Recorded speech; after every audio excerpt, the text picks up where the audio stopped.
Top quality और consistent performance के लिए सिर्फ सिल्वर पंप्स एंड मोटर्स, नाम याद रखना। હવે સમાચારો પર નજર કરીએ તો કેન્દ્ર સરકારે ગુજરાત માટે ફાળવ્યા છે 600 કરોડ રૂપિયા। પૂરગ્રસ્ત વિસ્તારો માટે કેન્દ્ર સરકારે નાણાંની ફાળવણી કરી। ગુજરાત, મણિપુર અને ત્રિપુરા માટે નાણાં ફાળવવામાં આવ્યા છે। કેન્દ્ર સરકારે એનડીઆરએફના ફંડમાંથી નાણાંની ફાળવણી કરી છે। મણિપુર માટે 50, ત્રિપુરા માટે 25 કરોડની ફાળવણી કરવામાં આવી। આ રાજ્યોમાં ભારે વરસાદથી પૂર અને જમીન ઘસવાની પણ ઘટનાઓ બની છે અને જમીન ધસવાના કારણે અનેક વિસ્તારોમાં નુકસાન પણ થયું છે, એટલે જ આ સહાયની જાહેરાત કેન્દ્ર સરકાર તરફથી કરવામાં આવી છે। તો ગાંધીનગરથી સંવાદદાતા મલ્હાર જોડે ગયા છે।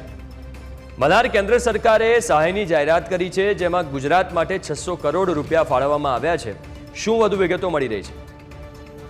હિમ નજર કરવા જઈએ તો કેન્દ્ર રાજ્યની અંદર જે ભારેથી ભારે વરસાદ થયો હતો અને ઉપરાંત દેશના અન્ય રાજ્યોમાં પણ ભારે વરસાદ થયો હતો, ત્યારે કેન્દ્ર સરકારની ટીમ જે છે તેની રચના કરવામાં આવી છે। આ ટીમે જે છે તે જુદા જુદા રાજ્યોની અંદર પૂર અસરગ્રસ્ત વિસ્તારોની મુલાકાત લીધી હતી। મુલાકાત દરમિયાન કેટલી નુકસાની થયું છે રાજ્યમાં તેનો જે છે તે પરિસ્થિતિનો તાગ મેળવ્યો હતો। ત્યારે આજે કેન્દ્ર સરકાર દ્વારા જે છે તે સહાયની રકમ જે છે તે જાહેર કરવામાં આવી, એટલે કે પૂરગ્રસ્ત વિસ્તારો માટે કેન્દ્ર સરકાર દ્વારા જે છે 675 કરોડની ફાળવણી જે છે તે કરવામાં આવી, જેની અંદર ગુજરાત, મણિપુર અને ત્રિપુરાની અંદર જે છે તે મોટા પાયે ભારે વરસાદ અને જમીન ધસી જવાની ઘટના જે છે તે બની હતી, જેના કારણે કેન્દ્ર સરકારે એનડીઆરએફના જે ફંડમાંથી જે છે તે રાજ્ય સરકારને સહાયની રકમ ફાળવી છે। કેન્દ્ર સરકારે ગુજરાતને 600 કરોડ રૂપિયાની, ત્યારે મણિપુરને 50 કરોડ અને ત્રિપુરાને 25 કરોડ એમ મળીને કુલ 675 કરોડની જે છે તે સહાયની